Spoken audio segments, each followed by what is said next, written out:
Okay, this is my second video on my religious views, and now I'm mainly going to be talking about Noah's Ark and what happened at that time and things related to that. So, let's see now, from where should I start? Well, things were really bad by the time Noah was around, and God decided to get rid of everyone on this planet except for Noah and just a few people, few relatives of his. And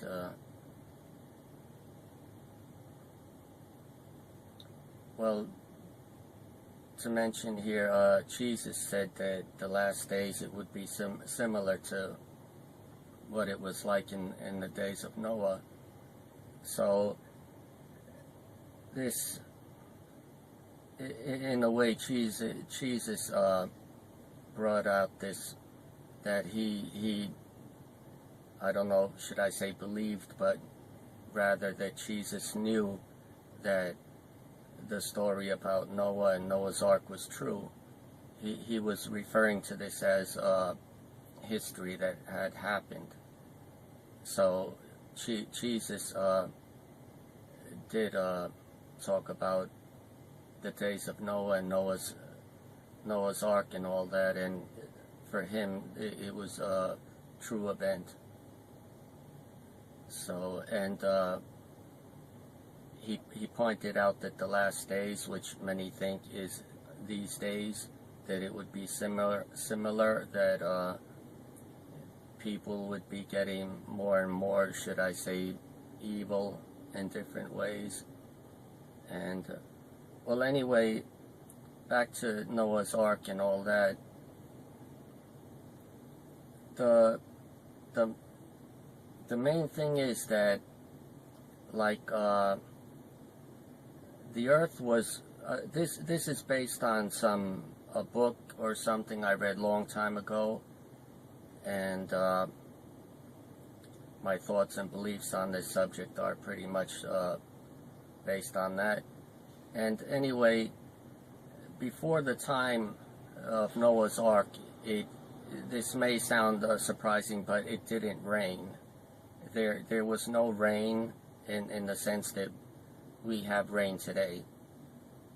And like in the beginning of the Bible, it says that, I got this Bible verse here, I just wrote it down. This is Genesis 2 and 6, chapter 2, verse 6. But streams came up from the earth and watered the whole surface of the ground. And on verse 5 it says that it didn't rain yet at that time. But the time that it didn't rain, actually it went all the way till the days of Noah. And this may sound a bit strange and crazy in a way, but these people that studied this subject, they tried to understand what happened in the days of Noah. And according to their studies, they believe that this earth was, in the beginning, it was a little bit closer to the sun than what it is now. And it was totally different from what it is today. And according to their studies, what they tried to figure out what happened and what paradise was like before, they say that this was closer to the sun, and there was a very thick atmosphere of like water mist in the atmosphere.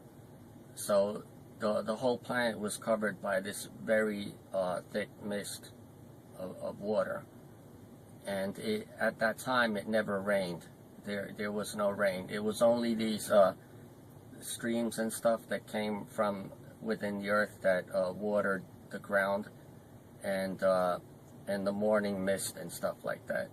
but rain in the form that we have it today, that didn't exist until the days of Noah. So that's another reason why people, when Noah started saying it's going to rain and all this, there's water going to come down from the sky, it was very surprising to these people, because they never saw rain before and they didn't believe that it's possible for water to drop down from the sky. So anyway, so this earth was closer to the sun, a little bit closer, and there was this thick mist of water in the atmosphere covering this planet, and it was keeping the temperature all around the planet really nice and warm and stable.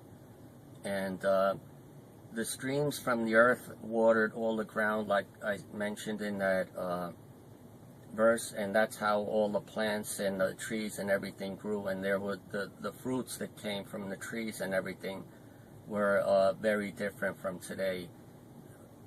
What's today going on, these plants and everything, they're starving and they're suffering. It's not like it was in the beginning. So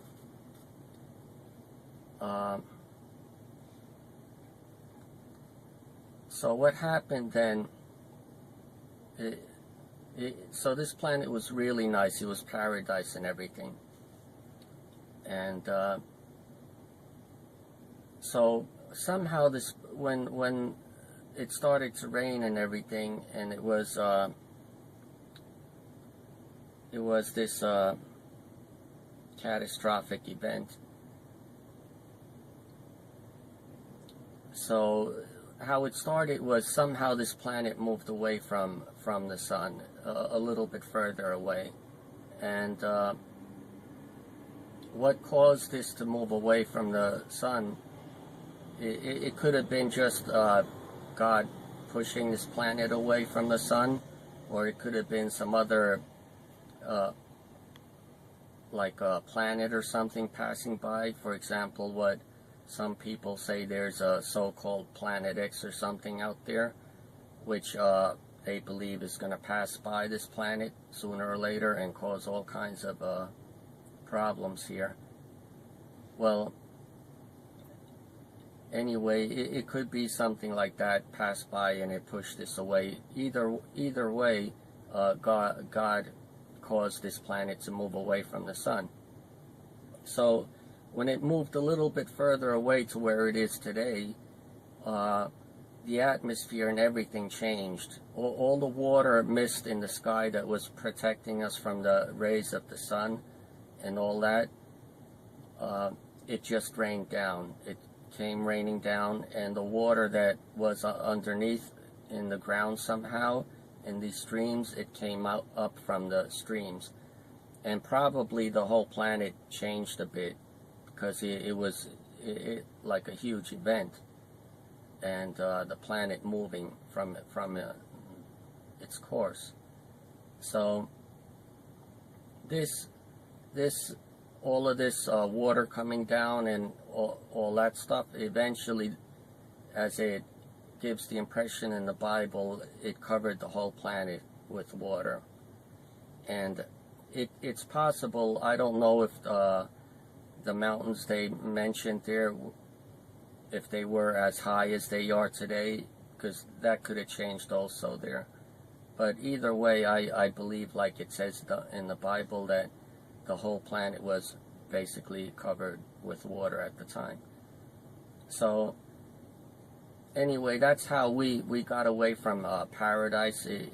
Things were changing anyway at that time, but when we got to this Noah's Ark thing and everything, that was like the final blow for what paradise used to be like. Because we moved away from the sun, we got to this place where now the planet is, and eventually, when the water moved out from the ground, it froze in the South Pole and all that. So there's a whole bunch of ice and everything around, and that was probably what was the Ice Age and all that also mixed up there. So,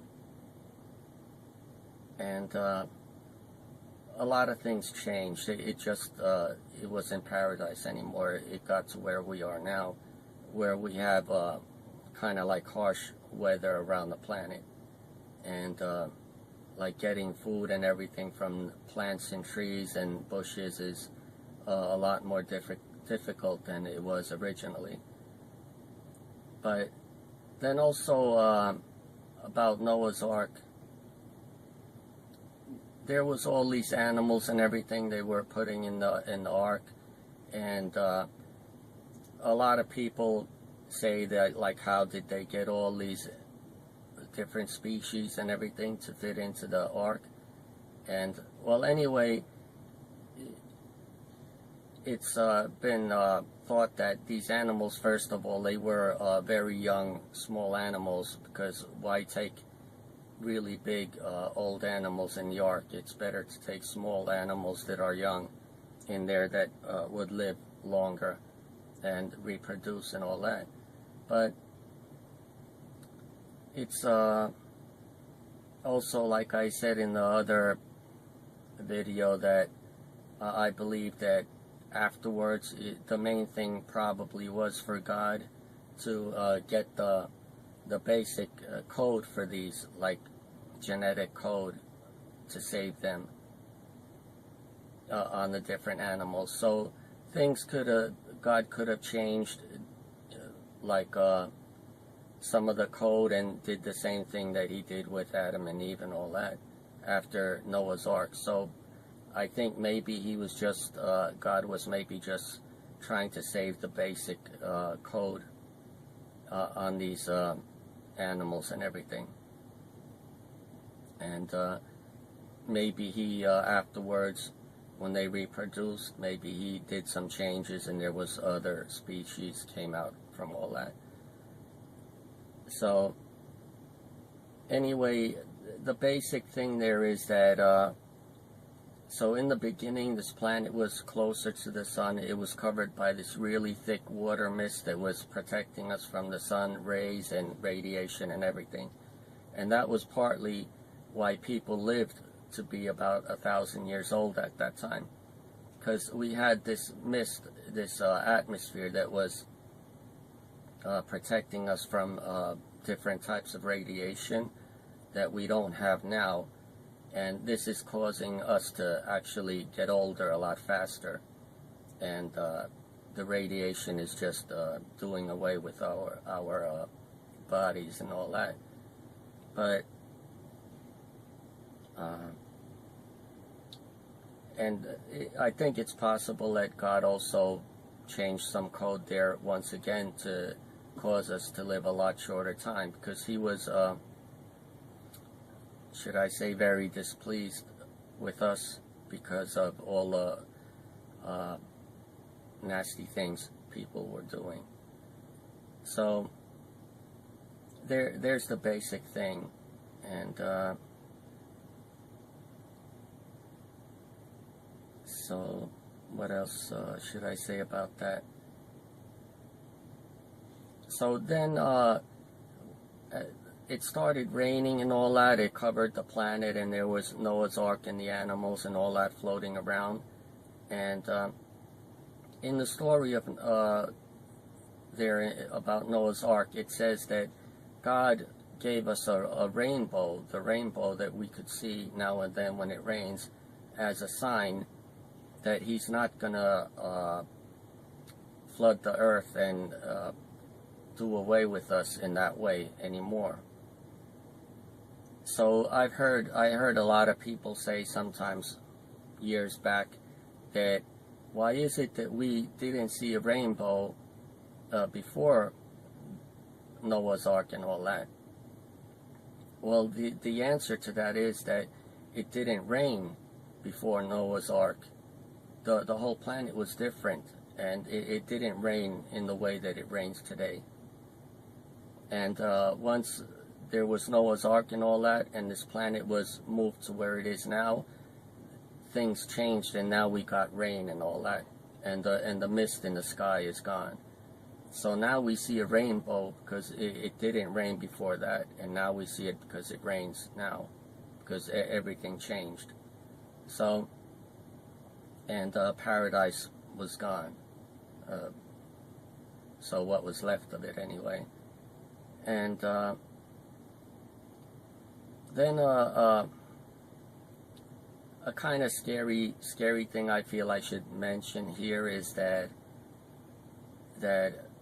the rainbow was given as a sign that God won't destroy everything here by flooding, and but the Bible mentions in several places that, but now in a similar way, this planet is saved kind of like for fire.